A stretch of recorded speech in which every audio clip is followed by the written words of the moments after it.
Good evening. This is Akashvani and I am Nishit Kumar with the news at 9.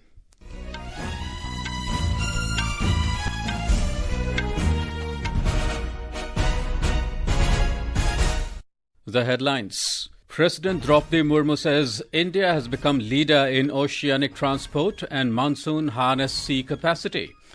Centre says 60 districts freed from menace of left-wing extremism in the last 5 years. Government is ready for talks with farmers, says Union Minister Bhagirath Chaudhary. Political leaders across parties condemn assassination attempt on former Punjab Deputy Chief Minister Sukhbir Singh Badal. India calls for reforms in global financial system to better support developing nations.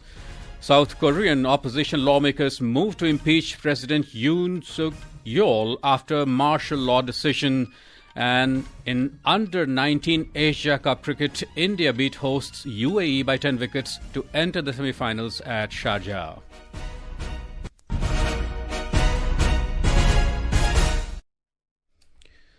And now the news in detail.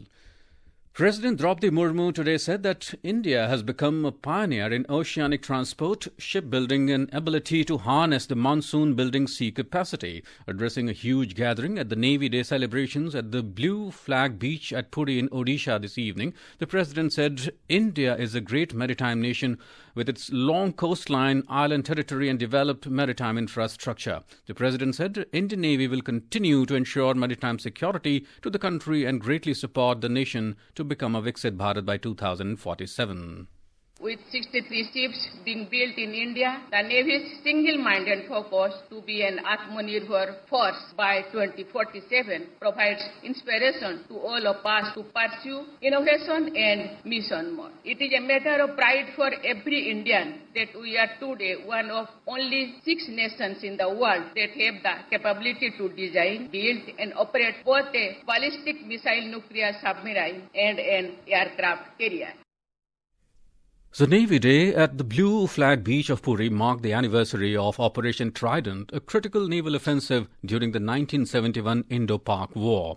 It displayed over 15 ships, submarines and more than 40 aircraft with the support from marine commandos and personnel from the Indian Army. We have a report.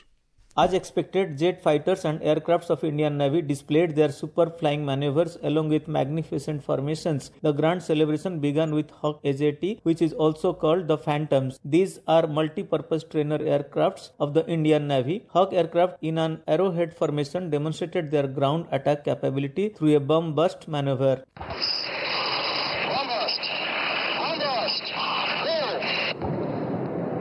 Marine commandos or Marcos are highly trained warriors and displayed the strength, combat skills and assault by firing and throwing flares. The commandos also displayed a real-life hostage rescue operation. It was one of its kind experience for the visitors who were present in large numbers to witness the demonstrations. Prakash Das, Akashvani News, Puri. Minister of State for Agriculture Bhagirath Chaudhary has said that the government is ready to talk with farmers and the doors are open for them. Talking to media outside Parliament, Mr. Chaudhary said the farmers should share their problems and the government will look for ways to solve them. हम किसानों से संवाद करने के लिए तैयार बैठे हैं। किसान यदि हमारे पास आए तो उनके लिए दरवाजे खुले हैं, यदि वो वहाँ बुलाए तो वहाँ जाने के लिए तैयार हैं, क्योंकि इस देश का किसान महान है, अन्नदाता है और उसकी पीड़ा वो हमारी पीड़ा है। पर खुद बातचीत होगी, क्या समस्या है तो उसका कैसे निदान हो सकने वाला है क्या, तो हम जरूर तैयार हैं हम तो।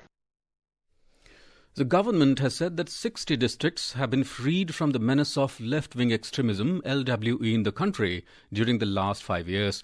In a written reply in the Rajya Sabha today, Minister of State for Home Nityanand Rai said that following the resolute implementation of the National Policy and Action Plan to address LWE, the scenario has improved significantly both in terms of reduced violence and constriction of its geographical spread. External Affairs Minister Dr. S. Jaishankar emphasized the critical importance of peace and stability in border areas as a foundation for fostering better relations between India and China. Speaking in the Rajya Sabha today on recent developments in India's relations with China, Dr. Jaishankar noted that discussions between the two countries in the coming days will focus on de-escalation and effective border management. In the coming days, we will be discussing both de-escalation as well as effective management of our activities in the border areas. The conclusion of the disengagement phase now allows us to consider other aspects of our bilateral engagement in a calibrated manner, keeping our national security interests first and foremost. The Rajya Sabha has passed the Boilers Bill 2024. It repeals the Boilers Act 1923. The bill will enhance safety, as specific provisions have been made in the bill to ensure the safety of persons working inside a boiler and the repair of boilers undertaken by qualified and competent persons. That the Boilers Bill 2024 be taken into consideration. Those in favour will please say aye. Those against will please say no. I think ayes have it. The motion is adopted. We shall now take up clause by clause consideration of the bill. Replying to a debate on the bill, Commerce and Industry Minister Piyush Goyal said the government is revisiting all the laws of the pre-independence era. The government has said that the sex ratio at birth of girl child in the country has improved from 918 in 2014-15 to 930 in 2023-24. Minister of State for Women and Child Development Savitri Thakur said this in a written reply to a question in the Rajya Sabha today. The Central Bureau of Investigation (CBI) today conducted searches at 10 locations in Delhi and surrounding areas in connection with cyber fraud case involving financial frauds of around 117 crore rupees. According to the CBI, the investigation has so far revealed that fraudsters operating from overseas use digital platforms such as websites, WhatsApp and Telegram to target victims in India. During the searches, the agency seized incriminating evidence, including electronic devices and financial records from the premises of suspected individuals. This is Akashwani giving you the news. For quick news updates around the clock, follow us on our X handle at AIR News Alerts. And for details of these stories and more, log on to our website newsonair.gov.in and download the News on AIR app. I want to make a difference. I want to make my family proud. I want to defend our skies. I want to be a part of something bigger than myself. If this is you, then what are you waiting for? Join the Indian Air Force. The Indian Air Force is now accepting applications for officers. AFCAT 1 2025 registrations are open from 2nd December to 31st December. For more information, log on to careerairforce.nic.in. Welcome back to the news at 9. Political leaders across parties have condemned the assassination attempt on Punjab's former Deputy Chief Minister, Mr. Sukhbir Singh Badal, today. In a social media post, Punjab Chief Minister, Mr. Bhagwant Singh Mann, has condemned the attack. Mr. Mann said directions have been issued to Punjab Police to inquire about the entire incident and submit the report at the earliest. Punjab's senior BJP leader, Manoranjan Khalia, while condemning the attack in the presence of police, has demanded the resignation of the Chief Minister. Senior Shiromani Akali Dal leader, Dr. Daljit Singh Chima, has demanded a judicial inquiry into the attack to find out the conspiracy behind it. Earlier in the day, an assassination attempt was made on Punjab's former Deputy Chief Minister Sukhbir Singh Badal at the entrance of the Golden Temple in Amritsar. However, he escaped unhurt. Mr. Badal was serving penance given by the Shri Akal Takht recently while sitting on a wheelchair at the entrance when the attempt was made. In Maharashtra, the leaders of Mahayuti, including BJP's Devendra Fadnavis, Shiv Sena leader and caretaker Chief Minister Eknath Shinde, and NCP's Ajit Pawar met Maharashtra Governor C.P. Radhakrishnan at Raj Bhavan in Mumbai today to stake a claim to form the government. They submitted a letter signed by a total of 237 MLAs from the Mahayuti to the governor. मैं आभार व्यक्त करना चाहता हूं आदरणीय मुख्यमंत्री एकनाथ शिंदे जी का। एकनाथराव शिंदे जी ने शिवसेना के अध्यक्ष के तौर पर और शिवसेना के लेजिस्लेचर पार्टी के मुख्य तौर पर महाराष्ट्र के मुख्यमंत्री पद के लिए मेरे नाम की सिफारिश का पत्र दिया है। साथ साथ राष्ट्रवादी कांग्रेस पार्टी के अध्यक्ष और लेजिस्लेचर पार्टी के नेता माननीय अजीत दादा पवार जी ने भी उसी प्रकार का पत्र दिया है और इन सभी पत्रों को देखते हुए माननीय राज्यपाल जी ने हमें आमंत्रित किया है सरकार बनाने के लिए।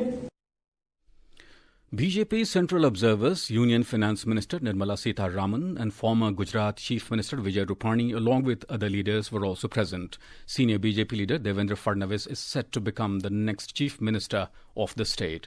He will take oath for the third time tomorrow at 5:30 p.m. in Mumbai's Azad Maidan. Meanwhile, in Jharkhand, the expansion of the cabinet of Hemant Soren government will take place tomorrow at 12:30 p.m. in Ranchi. A total of 11 ministers are scheduled to take oath at Raj Bhavan. ISRO has rescheduled the launch of PSLV C-59 Proba-3 mission due to an anomaly detected in the spacecraft. The launch is now scheduled for tomorrow at 16:12 hours from the Satish Dhawan Space Center at Sriharikota. Earlier, it was to be launched at 4:08 hours this afternoon. India has called for reforms in the global financial system to better support developing nations, emphasizing greater representation for the global south in international financial institutions and increased funding from multilateral development banks. Speaking at a UN meeting, India's Ms. Geetu Joshi, advisor in the Department of Economic Affairs, Ministry of Finance, stressed the need for a financial system more responsive to the needs of developing countries. External Affairs Minister Dr. S. Jaishankar held discussions with his Kuwaiti counterpart Abdullah Ali Al Yahya in New Delhi this evening. In his remarks during the meeting, Dr. Jaishankar said India is committed to strengthening bilateral ties with Kuwait across various domains, including trade, investment and culture. In his remarks, Kuwait's Foreign Affairs Minister said the historical ties between the two countries span centuries and have evolved into a great partnership. Earlier this afternoon, the visiting Foreign Affairs Minister of Kuwait called on Prime Minister Narendra Modi at his official residence. In South Korea, the lawmakers of the opposition coalition today moved a motion in the parliament to impeach President Yoon Suk Yeol after a shocking imposition of martial law that brought thousands of protesters to the streets yesterday. After facing strong backlash, Yoon reversed his decision within 6 hours. Kim Yong-min, a member of the opposition Democratic Party, said the impeachment vote could happen as soon as Friday. 6 political parties support the motion. In related developments, South Korean cabinet has offered to resign collectively in the midst of political turmoil. Defense Minister Kim Yong-hyun, who reportedly proposed declaring martial law to Yoon, later announced his resignation. However, Prime Minister Han urged the cabinet to continue fulfilling the responsibilities. Russia has said today that it is in close contact with Iran and Turkey over Syria conflict after a shock offensive has seen Islamist-led rebels capture the second-largest city of Aleppo. Russian Foreign Ministry spokeswoman Maria Zakharova told reporters that the foreign ministers of the 3 guarantor countries are working in close contact. Meanwhile, Iranian Foreign Minister has said that the country is ready to send troops to Syria and is awaiting official requests from President Bashar al-Assad. Syrian insurgents seized control of Aleppo on Friday, triggering a fresh wave of conflict. Domestic benchmark equity indices today maintained their positive trajectory, supported by gains in realty and banking stocks. The 30-share BSE Sensex added 110 points to close at 80,956, and the NSE Nifty 50 ended nearly flat, marginally up by 10 points to settle at 24,467. In the Under-19 Asia Cup today, India qualified for the semi-finals, winning the last Group A ODI match against the host United Arab Emirates by 10 wickets at Sharjah Cricket Stadium. UAE set a target of 138 runs after winning the toss and electing to bat. They were all out in 44 overs. Chasing the target, India scored 143 runs without loss in just 16.1 overs. India will lock horns with Sri Lanka in semi-final on Friday. In another semi-final to be played on Friday, Pakistan and Bangladesh will be in action at the Dubai International Cricket Stadium. Today, Pakistan won by 180 runs against Japan. And in hockey, the final match of the Men's Hockey Junior Asia Cup is underway between India and Pakistan in Muscat, Oman. At time of the latest reports, scores of India and Pakistan were 3-2. Defending champions India and beaten in the tournament are aiming for their 5th title and a 3rd consecutive victory in this event. And now, before we end the bulletin, the headlines once again.